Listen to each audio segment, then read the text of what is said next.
오늘 주신 하나님의 말씀은 히브리서 5장 14절에서 16절까지 말씀입니다. 히브리서 5장 14절부터 16절까지 함께 읽겠습니다. 그러므로 우리에게 큰 대제사장이 있으니 4장 14절부터 16절 새겨서 들으셔야죠. 그러므로 우리에게 큰 대제사장이 있으니 승천하신 자 곧 하나님 아들 예수시라. 우리가 믿는 도리를 굳게 잡을지어다. 우리에게 있는 대제사장은 우리 연약함을 체휼하지 아니하는 자가 아니요 모든 일에 한결같이 시험을 받은 자로 돼 죄는 없으시니라.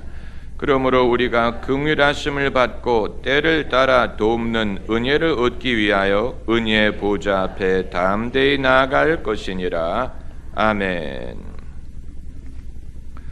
오늘 읽는 이 성경 구절은 히브리서에서 제일 중요한 구절이라고 볼 수 있습니다.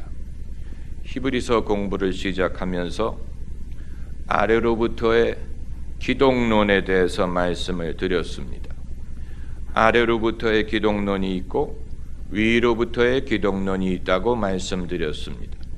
위로부터의 기독론은 예수님의 신성을 전제하고 예수님을 보는 것이라면, 아래로부터의 기독론은 예수님의 인성을 보고 예수님의 삶의 증거와 흔적을 통해 예수님이 누구이신가, 하나님의 아들이시고 그리스도이시라는 결론에 도달하는 방법입니다. 그러니까 예수님의 거룩함을 위로부터의 기독론적인 관점에서 본다면, 그건 예수님이 하나님의 아들이시기 때문에 당연히 그런 것이다, 이렇게 생각을 하겠지만, 아래로부터의 기독론의 관점에서 예수님의 거룩함을 본다면 우리와 똑같이 시험을 당하셨는데도 죄를 짓지 않으신 것을 보면 정말 하나님의 아들이시다라고 결론을 내리게 될 것입니다. 그러므로 위로부터의 기독론은 예수님의 신성을 전제하고 시작하지만, 아래로부터의 기독론은 예수님의 인성을 전제하고, 그리고 예수님의 유일무이함, 예수님의 특별함, 독특함에서 하나님의 아들 되시는 증거를 찾고자 하는 것입니다. 오늘 본문에 우리와 모든 일에 우리와 한결같이 시험을 받은 자로 돼, 모든 일에 우리와 한결같이 시험을 받은 자로 돼. 이게 무슨 뜻일까?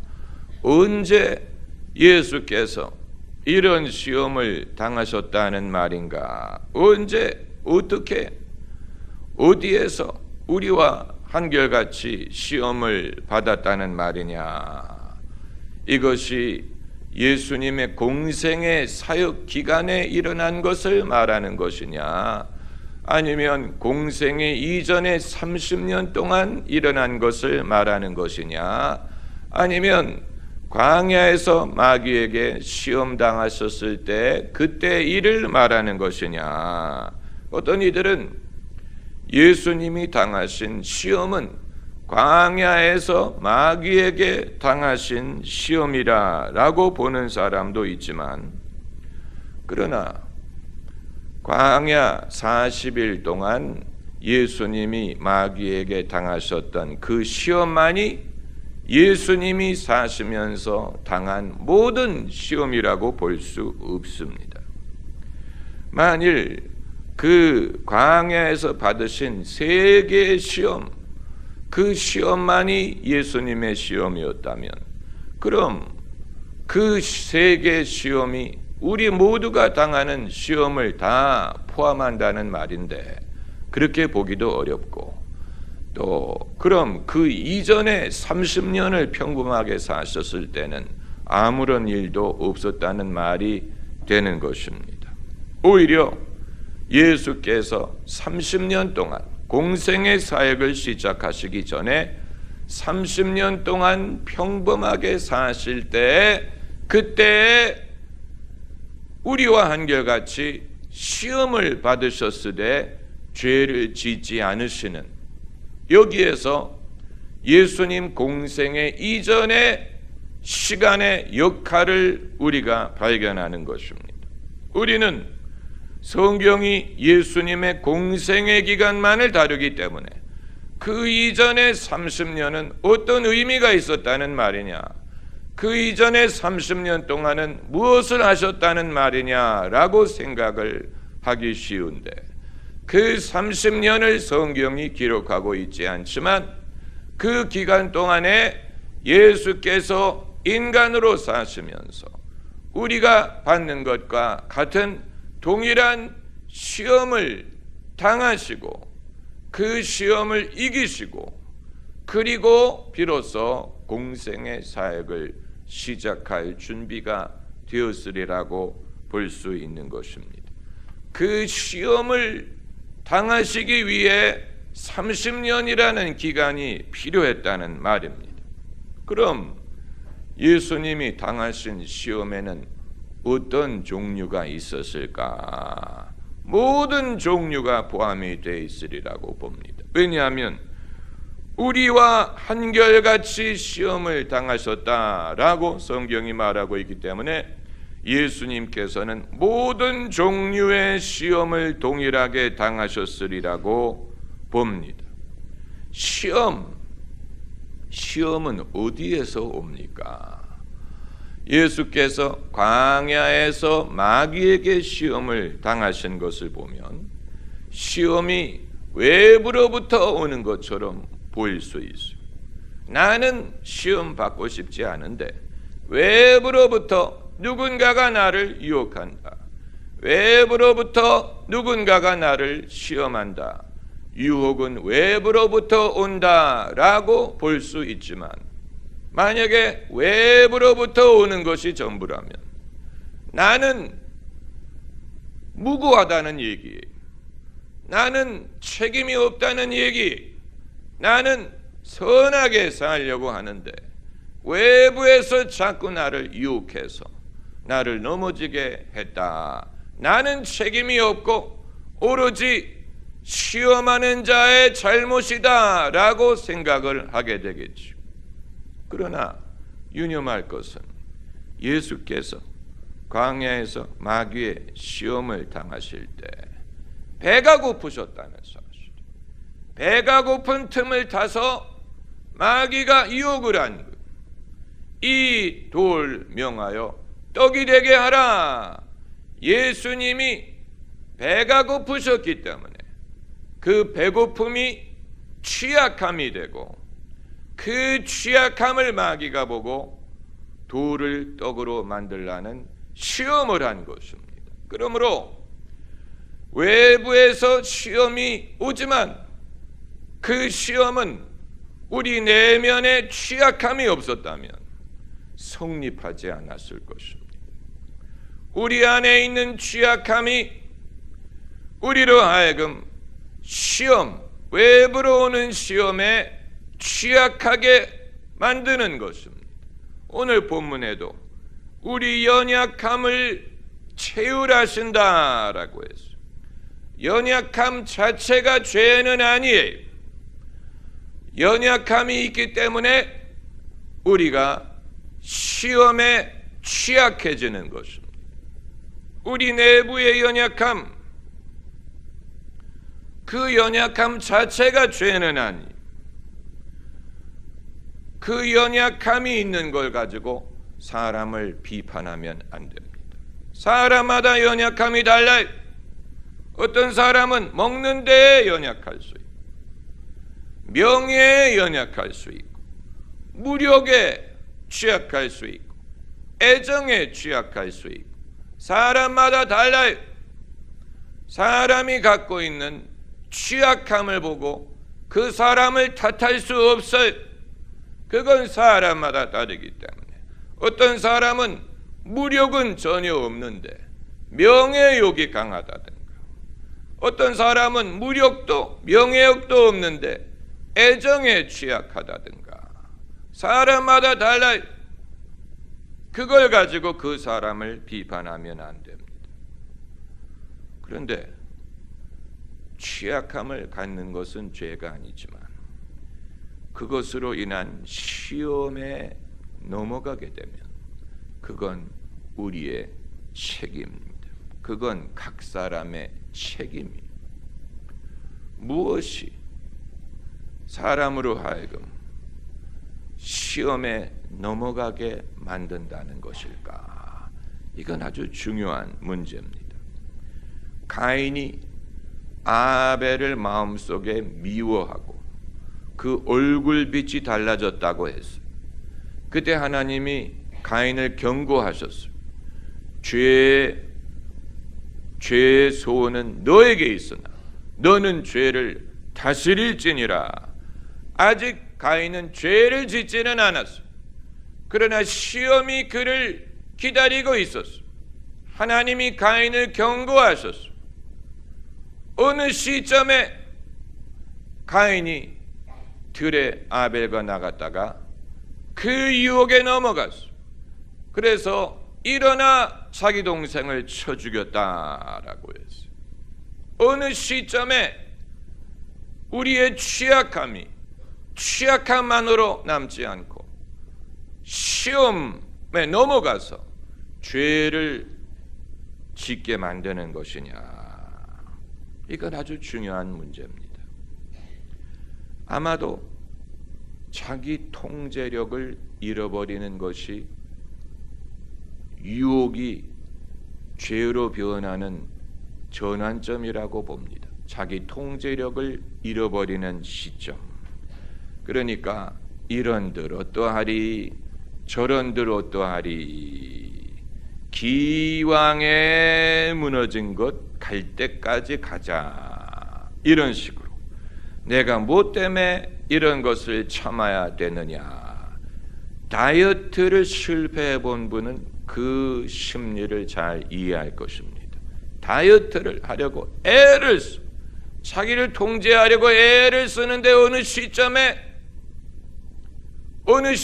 무너져요. 그리고 무너지기 시작하면 기왕에 다이어트를 실패했는데 먹을 만큼 먹자. 폭식을 해도 그것을 막을 수가 없는, 기왕에 다이어트를 실패한 것 먹고 싶은 대로 먹자. 오히려 더 거기에 매몰될 수가 있는 것입니다. 이미 넘어진 것 뭐 갈 때까지 가자. 주사위는 던져졌다. 개세라 세라, 이런 식으로 중독의 심리를 연구하는 사람이 무엇이 시험에 넘어가게 하는지를 아마 이해할 수 있을 것입니다. 중독, 무슨 술에 대한 중독이든 마약에 대한 중독이든 도박에 대한 중독이든 자기 통제 능력을 상실한 것입니다. 통제 능력을 상실한 둑이 물을 담고 있어요. 댐이 있어서 그 많은 양의 물을 넘어가지 않게 그 많은 양의 물을 저장하고 있어요. 근데 만약 둑이 무너지면, 한 번 무너지기 시작하면 그 물이 쏟아져 내리기 시작할 때 그 물의 힘으로 둑을 전체를 무너뜨릴 위험이 있죠. 그렇지 않습니까? 일단 그 둑이 무너지기 시작하면 둑 전체가 무너질 수 있는 위험이 있죠. 사람이 자기의 통제 능력을 상실하게 되면 이제는 기왕에 무너졌는데 이것을 더 이상 저항할 필요가 있느냐, 완전히 무너질 수도 있는 위험이 있습니다. 이 알코올 중독자 갱생 모임에서 이 12스텝이라고 12단계를 통해 이 알코올 중독으로부터 벗어남을 추구하는 그런 모임이 있지요. 이 갱생 모임에서 사람들이 제일 중요하게 여기는 것은 자기의 현재 상황을 사람들 앞에 솔직하게 고백하는 것입니다. 그래서 사람들이 이렇게 둘러앉아 있을 때 안녕하십니까? 제 이름은 무엇입니다. 저는 술에 중독된 사람입니다. 이렇게 말하면 모든 사람들이 박수를 치면서 환영을 해요. 그걸 칭찬을 하는 거예요. 왜냐하면 어려운 고백을 했다는 거예요. 자기가 술에 중독이 됐다는 사실을 사람들 앞에 고백을 하는 것은 대단한 용기가 필요한데 이 자리에서 그런 고백을 할 수 있다는 사실을 칭찬하는 것이고, 그리고 이런 고백을 할 수 있다는 것은 이제 이 문제를 해결할 수 있는 가능성을 보여준다는 그런 뜻입니다. 이 갱생 모임에서 사람들이 제일 먼저 인정하는 것은 나는 내 삶의 통제력을 상실했습니다 라는 것입니다. 이것이 굉장히 중요합니다. 이 기독교의 회개와 아주 흡사한 면이 있습니다. 회개하지 않는 사람은 No problem. 나는 내 삶을 완벽하게 통제하고 내 삶에는 아무 문제가 없다. 그건 하나의 교만이에요. 교만. 자기가 자기의 삶을 완벽하게 통제하고 있고 어떤 문제도 없다. 어떤 문제도 있다는 사실을 사람들 앞에 보이기를 거부하는 거죠. 그러나 그것을 고백하는 것, 이게 회개의 원리, 회개. 물론 우리의 회개는 하나님께 하는 회개지만, 그러나 그건 하나님과 자기 앞에 인정하는 것이죠. 나는 내 삶에 통제력을 상실했습니다. 내 삶을 내가 스스로 어떻게 통제할 능력이 없습니다. 여기에서 변화의 가능성, 회개의 가능성, 알코올 갱생의 두 번째 고백은 나보다 더 능력 있는 분의 도움을 의지하지 않으면 나는 내 삶을 스스로 통제할 수 없습니다. 굉장히 신앙적인 것이죠. 그들은 술이라는 한 가지 분명한 문제를 해결하기 위해 이것을 하는 것이지만 결국 사람이 자기의 취약한 부분에 시험을 받아서 시험에 넘어가게 되었을 때 그 사람이 그 시험에 넘어가게 된 근본에는 통제력을 상실한 것이 있습니다. 이제는 내가 죄를 짓는 것이 아니고 죄가 나를 다스리는, 내가 그냥 죄를 범하는 차원이 아니고 죄가 나를 부리는, 죄가 나를 주장하는, 죄가 나를 통제하는 상황이 되었다는. 그러니까 내가 원하면 다시 원래 상태로 돌아갈 수 있는 게 아니, 내가 한때 죄를 지었고 내가 원하면 안 지을 수도 있다가 아니고 일단 여기에 들어가게 되면, 일단 여기에 발을 담그게 되면 되돌릴 수가 없다는 얘기. 통제력을 상실했어요. 둑이 무너지는 것과 같아요. 그런데 한번 둑이 무너지면 되돌리리라는 보장이 없지요. 완전히 무너지지 않으리라는 보장이 없죠. 그럼에도 완전히 무너지지는 않아요. 하나님의 은혜가 우리가 예수님을 믿기 이전에도 어느 정도는 있다는 증거를 여기에서 봅니다. 고라사인에 귀신 들린 사람이 있었죠. 그 사람 속에 얼마나 많이 귀신이 있었는지는 모르지만 완전히 그 삶은 통제불능, 자기도 통제하지 못하고 남도 통제하지 못해 사슬로 묶어놔도 그것을 끊고 밤낮이나 무덤가에서 소리를 지르고 자기의 몸을 해하려고 했어요. 자해의 본능이 있었어요. 그러나 한 가지 신기한 게 뭔지 아세요? 죽지 않았다는 사실. 그러니까 이 어둠의 권세가 그를 주장하는 것 같은데, 그러나 그렇다고 완전히 그 사람의 삶을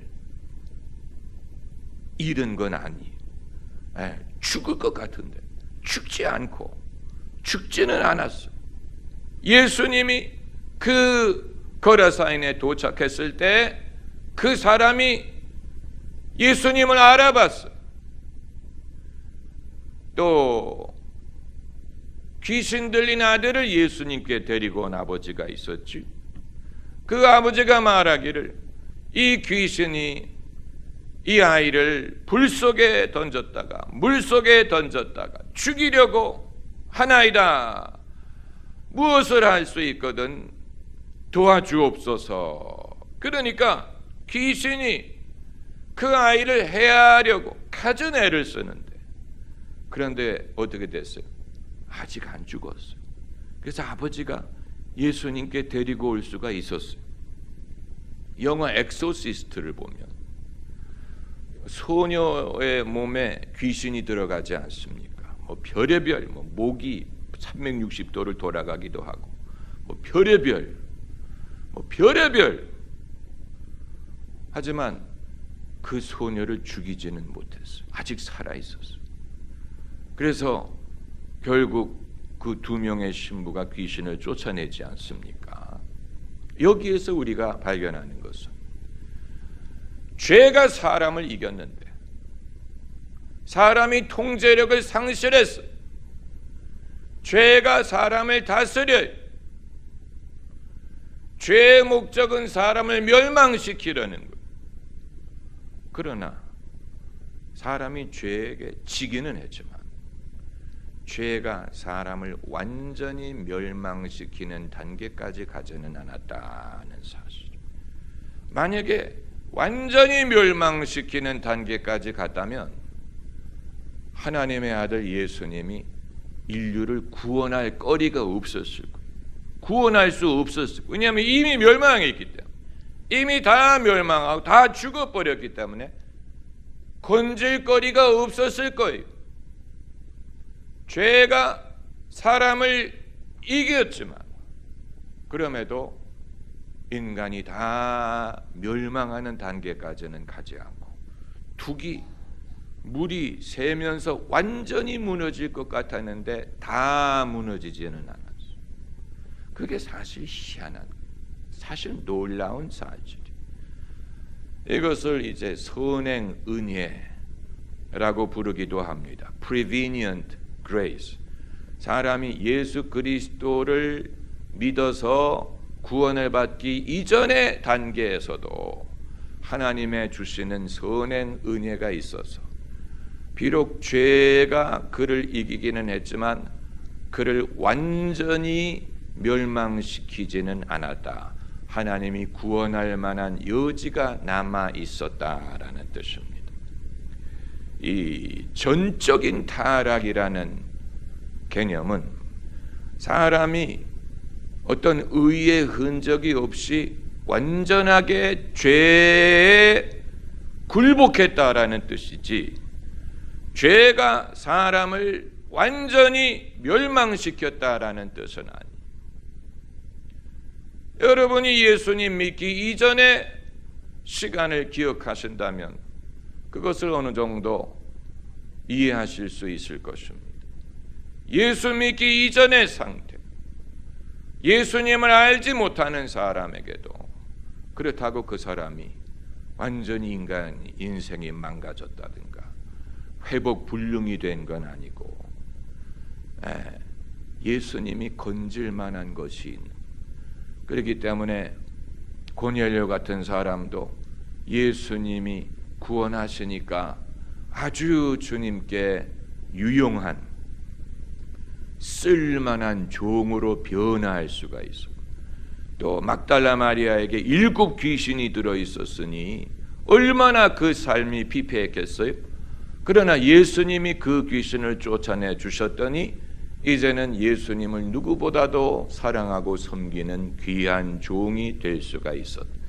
이런 주님이 그의 삶을 회복시킬 수 있는 이유는 죄가 그 사람을 완전히 멸망시키지 않았기 때문에 주님이 건질 만한 거리가 있었다는 얘기. 그런데 이제 중요한 것은 예수께서 사람이 되셔서 우리에게 큰 대제사장, 승천하신 자 곧 하나님의 아들 예수시라 우리가 믿는 도리를 굳게 잡을지어다. 우리에게 있는 대제사장은 우리 연약함을 체휼하지 아니하는 자가 아니요 모든 일에 우리와 한결같이 시험을 받은 자로 내 죄는 없으시니라. 예수께서 우리와 같이 시험을 당하셨기 때문에 우리의 연약함을 어떻게 하신다고 했어요? 체휼하신다. 체휼. 평소에 안 쓰는 말이, 신문을 아무리 읽어봐도 체휼이란 말 등장하지 않아. 세상의 문학에는 결코 등장하지 않는, 오직 하나님의 말씀에만 등장하는 단어들이 있습니다. 은혜라는 말이라든가, 긍휼이란 말이라든가, 의로움이라든가, 이런 말은 세상의 문학에 거의 등장하지 않아. 성경에만 나와요. 하나님을 떠나서는 인간이 스스로 이런 개념 자체를 논할 수가 없다는 얘기. 하나님이 없이는 이런 개념이 스스로 성립할 수 없어요. 하나님이 계시기 때문에 긍휼이 가능한 것이고 은혜가 가능한 것이고 체휼이란 말은 이해하고 불쌍히 여긴다라는 뜻이요. 그 말은 예수께서 우리의 죄를 용서해 주시는 것뿐만이 아니고 죄를 지을 수밖에 없었던 우리의 취약함을 이해하시고 불쌍히 여겨 주신다라는 뜻이요. 이해가 되십니까? 사람이 생선을 손으로 만질 때 한 손으로는 생선을 쥐고 다른 손으로는 코를 막을 수가 있어. 이 냄새나는 생선 빨리 갖다 버려야지. 아니면 아기의 기저귀를 갈아줄 때 기저귀를 한 손으로는 갈아주지만 한 손으로는 더러워. 냄새나. 이렇게 더러운 것이 아기 몸에서 나올까? 지긋지긋해. 그건 엄마가 아니. 엄마는 그런 식으로 아기 기저귀를 갈지 않고 오늘도 많이 쌌네. 오늘도 건강하게 우리 아기 건강하게 잘 먹고 잘 싸고 엄마는 이게 엄마지. 예수께서 우리의 죄를 용서하실 때 죄는 용서하시지만 한 손으로 코를 막고 이 더러운 죄인 너 죄를 지을 수밖에 없는 지긋지긋해. 그래 용서해 줄게. 그래 용서해 줘. 이게 아니라는 얘기예요. 그건 체휼하는 게 아니에요. 죄를 용서해 주시는 것뿐만이 아니고 사람이 죄를 지을 수밖에 없었던 그의 연약함마저도 이해하시는. 네가 이렇게 아팠구나. 네가 이런 면이 취약했구나. 너에게 이런 사연이 있었구나. 주님이 그것을 이해하시고 알아주시고 불쌍히 여겨주신다는 얘기. 억지로 기저귀를 갈아야 되기 때문에 갈기는 하지만은 지긋지긋해. 내가 언제까지 이 일을 해야 될까? 더러워. 사람은 더러운 존재야. 이렇게 하시지 않는다는 얘기. 이건 우리에게 대단한 깨달음이 되지 않습니까? 왜냐하면 우리가 서로를 볼 때 서로의 죄에 대해서는 주님이 용서해 주시니까 죄는 미워하더라도 죄인은 사랑해야 돼, 이렇게 할지 모르지만 사람이 죄를 짓게 되는 연약함에 대해서도 없인 여김. 저 사람은 말이야 얼마나 돈을 밝히면 저렇게 무력이 약하고 시험을 들까? 저 사람은 얼마나 약하면 이럴까? 저 사람의 약함, 내가 저 사람을 못마땅하게 여기는 이유는 저 사람은 이런 약하고 저 사람은 뭐를 밝히고 나쁜 사람이야. 여러분, 그건 채우라는 게 아니에요. 예수님이 우리를 그렇게 여기신다고 상상을 해보세요. 우리의 대제사장이 되실 수 없을 것입니다. 우리에게 있는 대제사장은 우리의 연약함을 채울하지 아니하시는 자가 아니라고 했어요. 우리와 한결같이 시험을 받은 자로 내 죄는 없으시니라. 그러므로 우리가 긍휼하심을 받고 때를 따라 돕는 은혜를 받기 위하여 우리가 주님을 보는 눈이 달라져야 됩니다. 서로를 대하는 방법이 달라져야 돼요. 우리 모두에게는 연약함이 있어요. 없으면 좋겠죠. 있어요. 궁핍함이 연약함이 돼요. 상대적인 박탈감, 우리에게 없는 어떤 것, 예수께서 광야에서 시장하셨더니 마귀가 돌을 가지고 시험을 했던 것처럼 우리에게도 그런 시장함이 있을 수 있어요. 연약함이 있어요. 주님은 죄는 짓지 않으셨지만 우리의 연약함과 시험을 경험해 보셨기 때문에 우리를 이해하시고 아, 내가 아팠구나, 힘들었겠구나, 아, 고생했구나. 주님이 채울하시고 기저귀를 갈아주시는 것뿐만이 아니고 우리를 사랑하시는 것을 그런 데서 경험할 수 있습니다. 할렐루야. 기도하십시오. 할렐루야.